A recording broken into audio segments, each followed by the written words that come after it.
tous. Alors, pas besoin d'être parfait pour être un parent cool, moi je préfère dire, que l'éducation positive.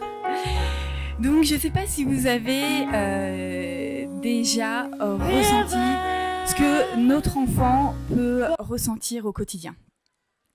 Donc, imaginez, par exemple, que vous revenez des courses avec un gros sac de 10 kilos sur le dos.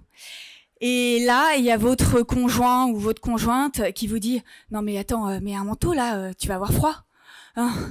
J'ai hyper chaud. » « Ah non, mais toi tu penses que t'as chaud. Mais moi je sais, t'as froid. Mets ton manteau. » Bon, ok.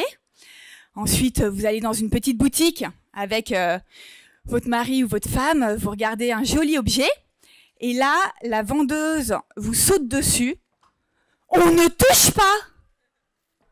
Repose.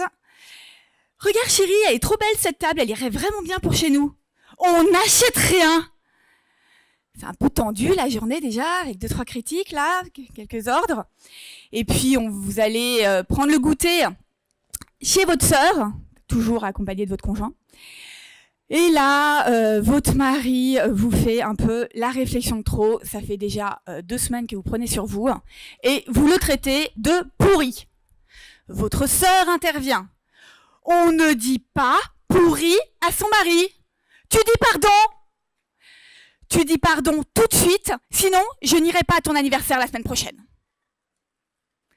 Franchement, à force de petites réflexions, de petits ordres comme ça toute la journée en tant qu'enfant, il y a de quoi être un petit peu tendu.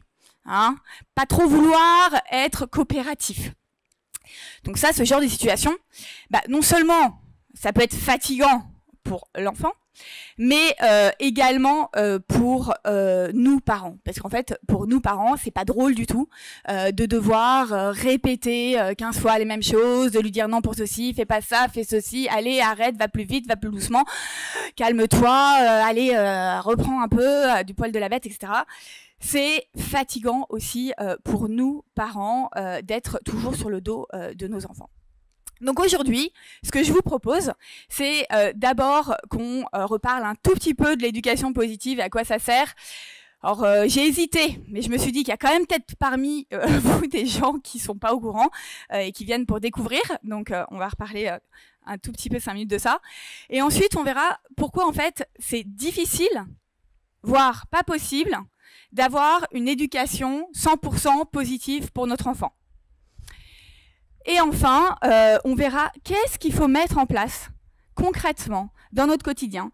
Quelles sont les bases pour pouvoir réussir à avoir une vie un peu plus sereine avec nos enfants, à être moins dans la lutte, à être moins fatigué, à moins s'énerver. Quels sont les 5 piliers pour pouvoir réussir à gagner en sérénité.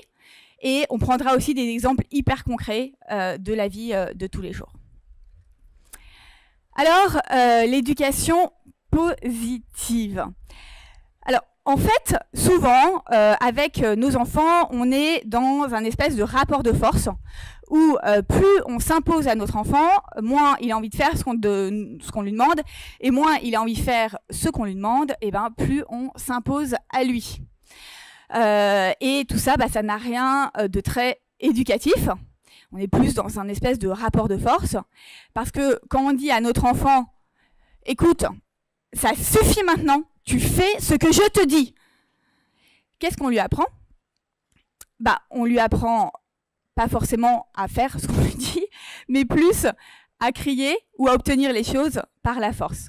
Puisque notre enfant, en fait, il apprend avant tout par imitation de notre propre comportement et de la façon dont nous, on se comporte avec lui. Donc, il va un peu utiliser les mêmes moyens de communication avec les autres que ceux qu'il a l'habitude d'utiliser. D'ailleurs, ça se voit, parfois, dans le métro, on peut voir dans certaines familles des parents qui ont une culture où ils parlent de façon très agressive à leurs enfants. Et les enfants, donc ils sont pas laxistes, ils sont au contraire bien sur le dos de leurs enfants, mais ça peut être avec des mots qui sont pas forcément très polis.